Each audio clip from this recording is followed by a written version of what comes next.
يا بنات وكل سنة وانتم طيبين. معاكم آية. النهاردة أنا حابة أوريكم الحاجات اللي اشتريتها الشهر ده. وأول حاجة حابة أبدأ بيها الحاجات اللي اشتريتها النهاردة. اشتريت الشنطة دي من فورتين. دي سعرها 135 جنيه وجلدها حلو قوي، ومعاها سلسلة كده وإيدين شنطة قصيرة وإيدين كروس، وبتشيل حاجات كتيرة قوي، ولونها نبيتي، والنبيتي موضة السنة دي. فانصحكم أي حاجة نبيتي تشتروها على طول لأن هي الموضة يعني، وحلوة قوي وعملية وبتليق مع لبس كتير جدا. تاني حاجة جبتها النهاردة هو الهاف بوت ده من شموا. انا ما بحبش حاجات شموا الصراحة لان هي بتقطع بسرعة. بس الهاف بوت ده شكله شدني قوي لاني ما لقيتش شبهه في محلات تانية. وده سعره كان حوالي 100 جنيه في السيل، وشموا يعتبر المحل الوحيد اللي عامل سيل يعني. فعجبتني قوي واشتريتها من هناك. دلوقتي انا حابه اكلمكم عن الغسولات. اول حاجه اشتريتها من الغسولات، اشتريت الغسول ده من ماي واي. ده بميه الورد، كنت كلمتكم عليه في مشترياتي من ماي واي وكان خلصان من عندي، فاشتريته تاني عشان اوريهولكم، وهو كويس جدا للبشره. ده سعره كان حوالي 7 جنيه، وهحط لكم كمان فيديو مشترياتي من ماي واي في الديسكريبشن بوكس عشان اللي ما شافوش. تاني غسول اشتريته هو سوليوشن. سوليوشن ده حلو قوي من ايفون. اللي بيعجبني فيه ان هو فوم، فما بحسش ان هو بيجفف البشره خالص. وكمان بيمنع لمعان البشره على الرغم ان هو ما بيجففهاش. فده حلو قوي في الشتاء، وده سعره كان حوالي 30 جنيه، وده بترجيه قبل ما تستخدميه. وكنت كمان جربت التونر بتاعه في الفيديو بتاع التونر، لو ما شفتوهوش هحطلكوا برضو اللينك في الديسكريبشن بوكس تشوفوه. عامه مجموعه سوليوشن يعني حلوه جدا من ايفون. تالت غسول اشتريته هو الغسول ده سو برايت من ماي واي. ده بالشاي. ده عجبني لان هو جل. فحلو ما بينشفش البشره. بس هو ما حسيتش ان هو بيضني خالص، يعني المفروض ان هو مكتوب عليه ان هو بيبيض البشره، بس لا ما حسيتش خالص بياض، بس على الرغم من كده هو حلو قوي. ده سعره كان حوالي 10 جنيه. دلوقتي انا حابه اخش معاكم على المانيكيرات اللي اشتريتها الفتره دي انا اشتريت انواع كتير. بس النهارده هوريكم الوانهم بس، وان شاء الله هعمل لكم فيديو قريب عن الكوليكشن بتاعي بالتفصيل، واعمل لكم مقارنه واقول لكم انه احسن واحد. فاعملوا سبسكرايب عشان يوصل لكم الفيديو اول ما انزله. دلوقتي هكلمكم بقى عن الدرجات. اول 3 اشتريتهم من فلورمار. الاسود درجته 29، والازرق درجته 32. واللون ده كده مش عارفه هو طالع موضه كده بس حلو قوي، يعني اخضر مع لبني، مش عارفه الدرجه بتاعته اوصفها يعني. ودي رقمها 1.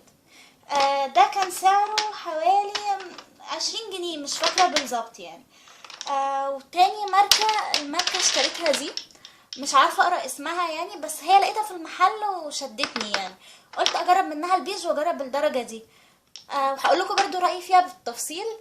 اللون ده درجته 90 تقريبا ده، وده درجته 80. مش عارفة اقرا الارقام كويس يعني، بس هو تقريبا دي الارقام بتاعته. ده كان سعره حوالي 6 جنيه. وجبت كمان النبيتي من يولو. ده درجته 131. بحبه قوي على فكرة اللون ده، وشتوي قوي، ويعتبر نفس لون الشنطة اللي وريتها لكم في الاول. ده كان سعره 18 جنيه. وجبت كمان بيرلي من ماي واي. الشهر ده اول مرة الاقيهم منزلين مانيكيرات. ده رقمه 8959 8959. اهي الرقم بتاعه. ده لونه كده فوشيا على روز. ده سعره كان 13 جنيه. اخر واحد جبته هو ميبلين. رقمه 349، اسمه باور ريد. هو اللون اللي انا حاطاه النهارده. نخش بقى على الاسيتونات. انا جربت نوعين. اول نوع جربته هو الوايبس، وده بيبقى سعره 3 جنيه ونص. هو حلو قوي وبيشيل بسهوله. بس بحس ان هو بعد ما بشيل بيبقى فيه طبقه ملزقه على الضوافر. فلازم تغسلي ايدك بعدها. لكن لما جبت يولو ده، كانت سمر احمد اتكلمت عليه وقالت ان هو حلو، فقلت اجربه. جبت ده ثمنه 15 جنيه، جبته بالفراوله. ده حلو قوي وريحته بتعجبني جدا، وبيشيل بسهوله، وحبيته اكتر من الوايبس. وده هيقعد فتره كبيره معاكي لان حجمه 135 مللي، فحلو جدا. انصحكم انكم كلكم تجربوا. دلوقتي انا حابه اكلمكم عن الحاجات اللي اشتريتها من فتح الله. اول حاجه اشتريت المكانات دي بتاعت جيليت. دي انا بحبها وكنت اتكلمت عنها بالتفصيل في فيديو الشيفنج. هسيب لكم برضو الفيديو في الديسكريبشن بوكس عشان لو ما كنتوش شفتوه. ودي سعرها 30 جنيه وبيبقى فيها 3. وجبت كمان الوايبس دي. كنت قلت لكم قبل كده ازاي انا بشيل بيها الميك اب وكده، وانا الصراحه ما بقدرش استغنى عنها. جربت برضو انواع تانية بس لا، ما بقدرش اغير النوع ده. هو بينزل منه نوعين، الاورنج والاخضر، الاتنين بحسهم زي بعض يعني، ما بحسش باي فرق. وجبت كمان زيت شجره الشاي. الزيت ده جبته عشان اعمل لكم بيه فيديو طريقه عمل ماك فيكس بلس. وكمان بحطه على الحبوب قبل ما بنام. ودي بستخدمه بالقطنه دي كده، بجيب قطنه نظيفه واحطه فيها واعدي على الحبوب بيها. وطبعا برمي القطنه دي بعد ما استخدمها. الموضوع ده قلل الحبوب جدا. بستخدمه مره قبل ما بنام. ودي تقريبا سعرها 5 جنيه.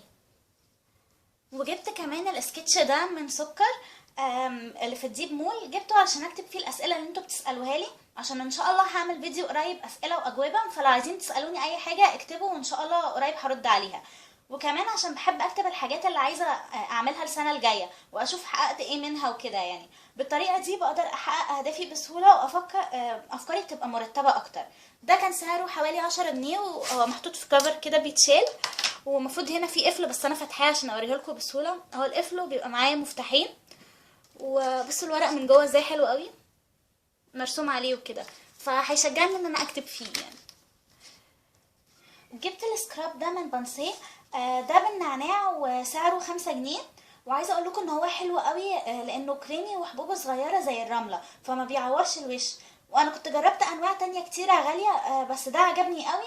وده كمان صناعته مصري يعني. بس ما عجبنيش للجسم، لان بحب السكراب اللي الجسم يبقى قوي حبه زي ملح الحليب، يعني الحبيبات بتاعته تبقى كبيره. وده شكله اهو من جوه، حبوبه زي الرمله. مش عارفه الكاميرا هتبينها ولا لا. انصحكم بشده انكم تجربوه، على الرغم ان هو رخيص، بس بجد مش كل حاجه رخيصه يعني وحشه. ده حلو جدا. وجبت كمان كريم جولي ايفا ده للتشقير، لاني ما بحبش اعمل وشي عشان بيطلع حبوب. فبشقر بده، وده سعره 13 جنيه وهو حلو جدا، ما بيطلعش حبوب يعني بعد ما بشقر بيه. الشهر ده انا ما جبتش ميك اب كتير علشان ما كنتش محتاجه حاجه، وكمان مع زنقه الامتحانات ما لحقتش اروح اتفرج على الميك اب الجديد واشتري. فما جبتش غير قلم الحواجب ده من ايفون. بس الصراحه الدرجه طلعت فاتحه عليا قوي، عشان عايزه واحده مشقره حواجبها وانا حواجبي غامقه، فما لقش عليا ومش قادره احكم عليه. وده درجته بلوند وسعره 25 جنيه. وشكله من جوه كده بيطلع زي ما انتوا شايفين، مش بيتدرى. ودي الدرجه بتاعته، هتلاقوها فاتحه قوي مش باينه يعني، اهي. وجبت كمان الروج ده. هو مش ماركة بس بجد حلو قوي. الوان بتاعته باينه جدا، وباكل واشرب وما بيتحركش من مكانه. وهو جلاس بس بينشف بيبقى مط. مشكلته الوحيده انه بيلزق الشفايف، بس غير كده انا حباه جدا. وده سعره 25 جنيه. وبصوا لما بيتفتح كده، اهي الفرشه بتاعته. ثواني هعمل لكم سواتش لكل الالوان واجي اوريها لكم. وده كده سواتش الالوان بالترتيب. اتمنى يكونوا واضحين. هم الوانهم غامقه ولايقه جدا للشتاء. وانا قلت اجرب الالوان الغامقه يعني في روج رخيص، عشان اشوفهم هيليقوا عليا ولا لا، ولو عجبوني اشتري ماركه غاليه. بس الماركه دي بجد حلوه والدرجات بتاعتها حلوه قوي، فانصحكم انكم تجربوها. انا كده خلصت الفيديو. اتمنى ان الفيديو يكون عجبكم، ما كنتش طولت عليكم. وانتوا كمان قولوا لي تحت انتوا ايه المنتجات اللي اشتريتوها وعجبتكم.